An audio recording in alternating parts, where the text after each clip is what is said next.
Okay, today I am gonna do like an unboxing of the Playdate with the Universe Collage Art Tarot deck. Although it's not really an unboxing because I've already used it. But I am gonna do like a video showing the deck. I ran across a comment on Facebook and it was like hard to know if I want to trade for this because nobody's done an unboxing. And I thought, well, shoot, let me do one. Okay, the back it says, play like tarot is a spiritual practice, a portal to the deepest parts of yourself. When you make space to get curious, to imagine, or to create without worrying about getting it right, you tap into the energy of your inner child, that part of you who still believes in magic and sees possibility everywhere. It's from this place that intuition flows freely. Featuring handmade collage art, each card in this deck is an invitation to wonder, to listen, and to remember that the journey of self-discovery can be joyful, spontaneous, and full of surprises.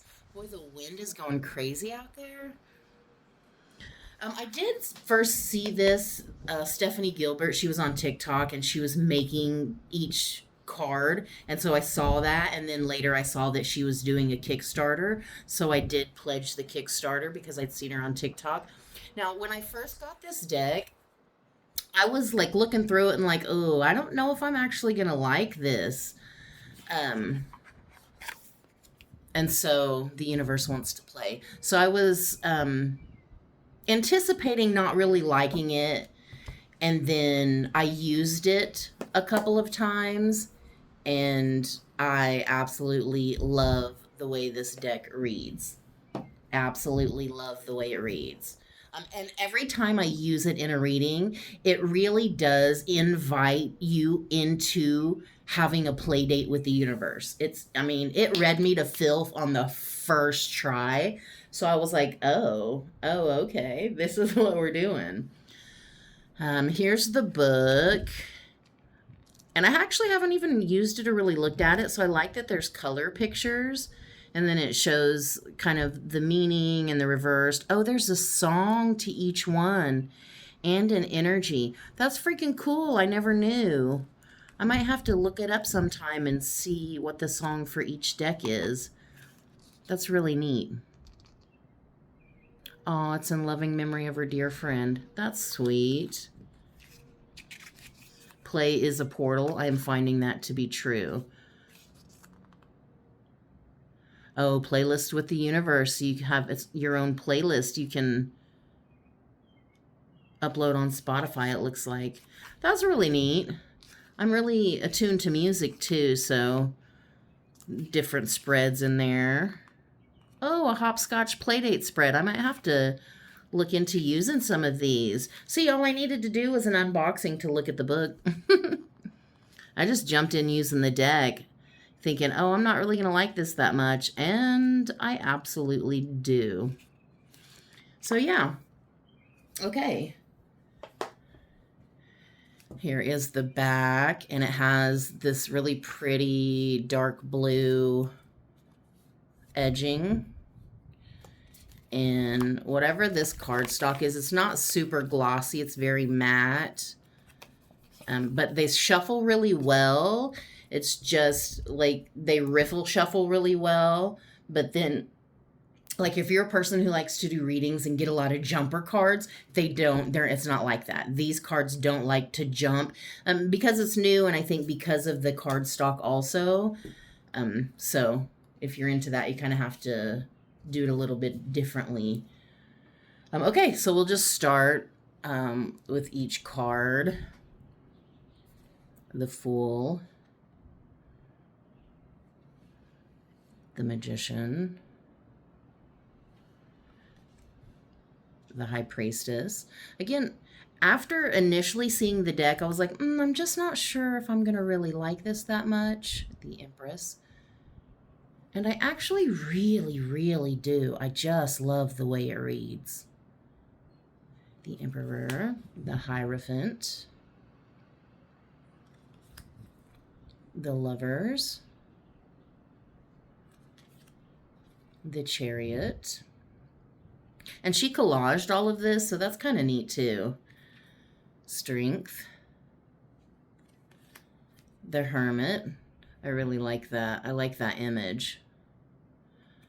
The Wheel of Fortune. I like that too, with the watch and the butterflies. Justice. The Hanged One. I love this imagery also with the butterfly emerged from the chrysalis. It for me, the art gives so much depth to each card and to each traditional meaning. Death. Temperance. The Devil. I think it's interesting that it's the goat also because Capricorn, and I don't really know a lot of the astrology that goes along with the tarot, but I do know that one, so I think it's super interesting how that, and even the ram for the Aries, or for the Emperor, I mean. So I think that's kind of a cool thing also. Tower. The Star.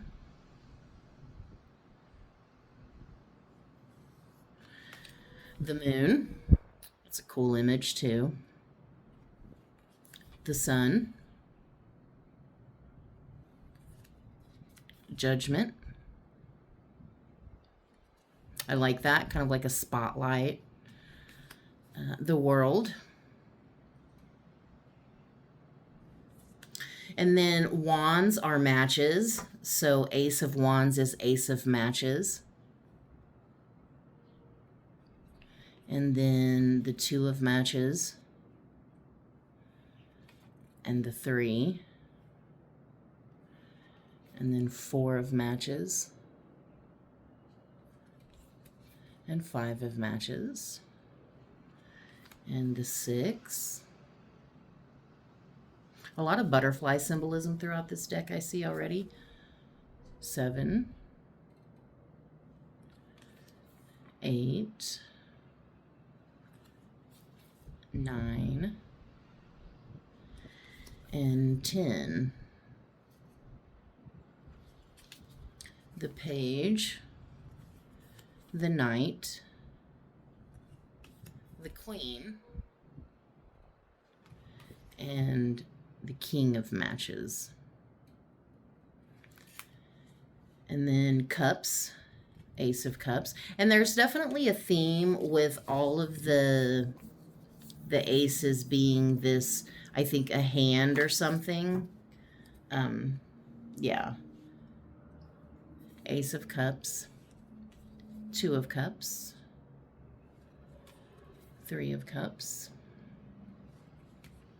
And then 4. This one you can hardly see the numbers, but they are, nope, they're not up there. Oh yeah, they are. They're just really hard for me to see. So I kind of like, okay, yeah, that's 4 of Cups. And then 5. And 6. And the 7. I like the imagery of that too. It's kind of cool. And 8. 9. And 10. So like if you're not really like fluent in tarot, this might be a little bit difficult deck to like have as a starter deck. I feel like it might be one for like more experienced readers maybe. Because of like images like that, you kind of have to like count the cups so you know, and like it's just, you know, some of the images are like pretty traditional, but like again, some of them you kind of have to intuit your own type of meanings a little bit. The Page of Cups, that's just my opinion. All of this is just my opinion. Page of Cups, the Knight of Cups, the Queen of Cups, and then King of Cups. And then Ace of Pencils, which is Ace of Swords. And then the Two of Pencils, and the 3, 4, 5,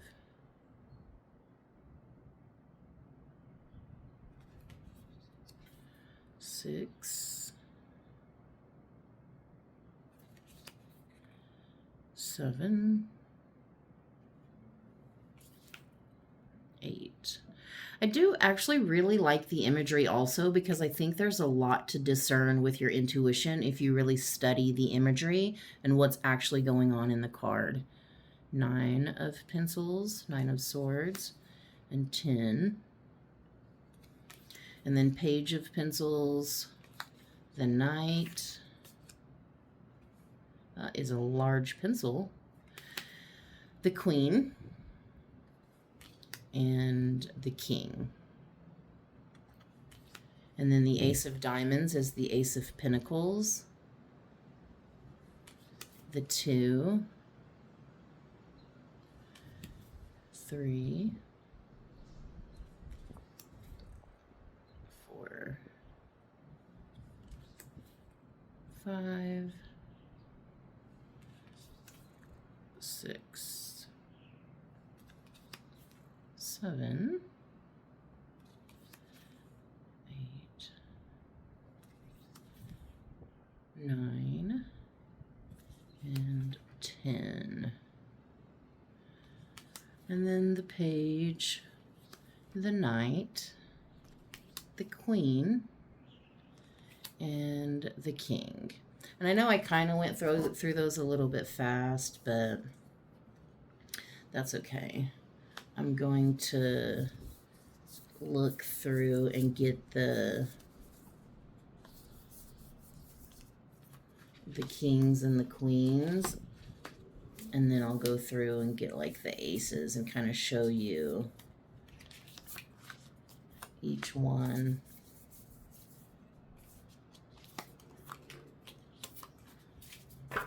So these are all the kings. So it looks like there's different animals that represent each element. And then the queens. Seems like they all kind of have something on their head associated also with their element. So that's kind of cool. Oh, and I get it because the rabbit and the diamonds, the really earthy energy, and then butterflies and the air energy. Cups, and then, I don't know, I guess that's a flower. And then the cat and the matches. So that's kind of neat too. And then we'll look at the aces. So we've got the ace of diamonds, then the pencils, the cups, and then the matches. Okay, so, and then these are the aces.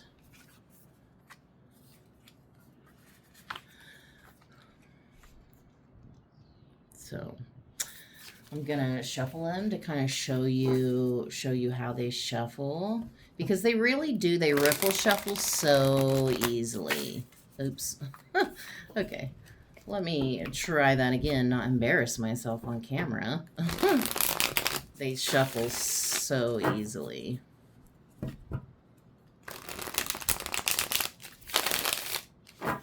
And I do love to riffle shuffle. I like to actually use my decks, so I'm not really worried about maintaining the integrity of the edges. Although I've used it in several readings already, and I mean, they've held up well, but I can tell there's going to be certain spots where there is going to be wear and tear after a while.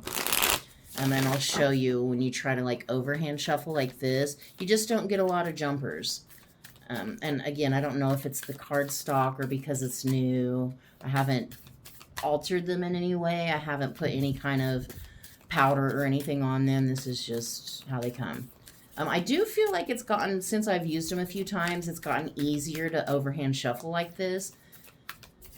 But again, if you like your cards to jump out, you're not going to have an excessive amount of jumpers like you do with some decks.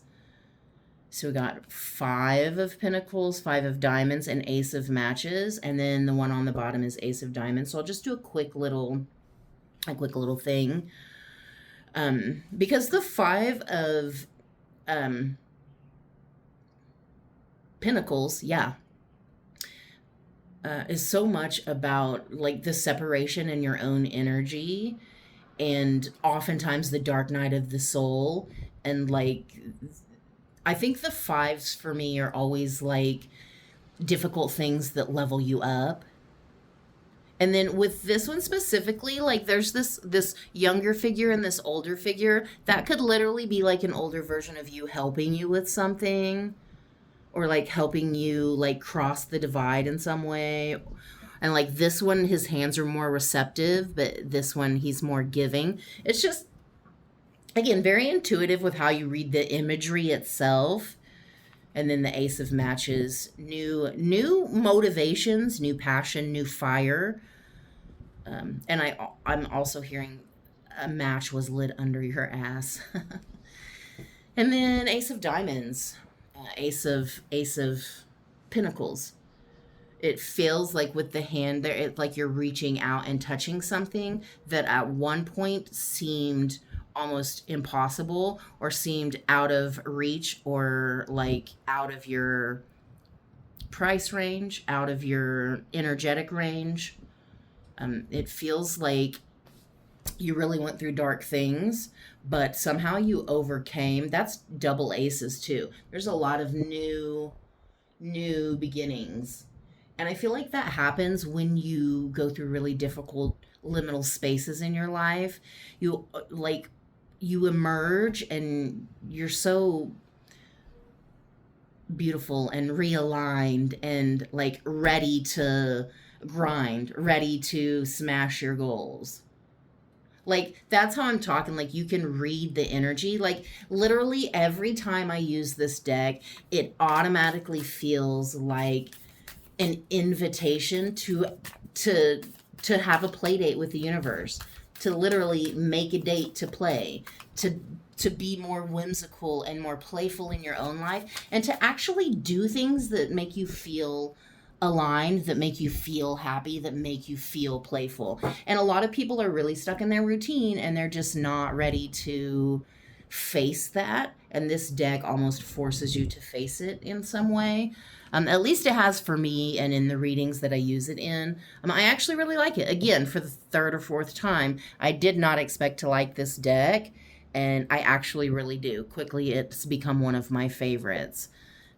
So, there you have it. That is the review. I guess more of a review than an unboxing of the Playdate with the Universe by Stephanie Gilbert.